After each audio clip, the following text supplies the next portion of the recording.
Well, the share market fared a lot better than Virgin Blue, at least it went sideways. I spoke to Geoff Beeston from Lonsec for the details. Geoff Beeston, there's no clear lead from offshore, although oil prices are up again. That's produced a pretty indecisive trading session locally. A fair assessment? I think that is a fair assessment, Philip. The market traded in a fairly tight range this afternoon of only around 15 points. The main driver, of course, was the energy sector, which was up strongly off the back of a West Texas intermediate price or oil price trading above $104 per barrel. This was almost perfectly offset by the utility sector, down around the same amount of 0.75 of 1%.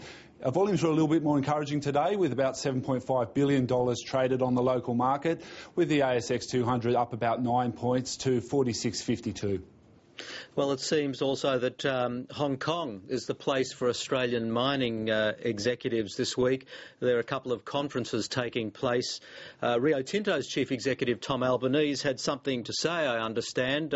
What's he been talking about? Well, he actually had a few things to say up in Hong Kong. Firstly, really outlining the fact that the Riversdale takeover of Riversdale Coal is not travelling as well as the market had expected, with about 36% of acceptances, despite the 50-cent sweetener in the share price. He also outlined that the outlook for the bulk commodities is perhaps not as poor as some may have thought with the China slowdown, with an inevitable response to the Japanese rebuild. Finally, with increased regulation and skills supply shortage, costs of new projects have increased by almost 300%. So that was really an interesting update from Tom Albanese this afternoon. And Linc Energy's $20 million purchase of 3 US oil fields was finalised today. What should investors think of that?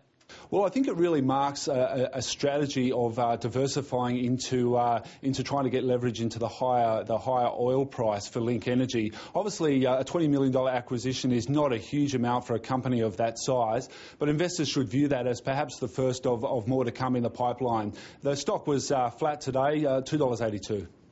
And there are reports that Sundance Resources might soon have a strategic partner in its big West African iron ore project. What's the thinking about that? Well, the market's been waiting for this one for a while, and JV Partners, it's a $4 billion project, so a very significant iron ore project. And there's been a number of JV partners who'd obviously like to partner up with Sundance on this one. Management announced that the most likely winner out of all this will probably be a Chinese joint venture partner. The investors actually bought the stock. The stock was up 3% today. Well, Geoff, we'll have to leave it there. Thanks for joining us. Always a pleasure, Philip.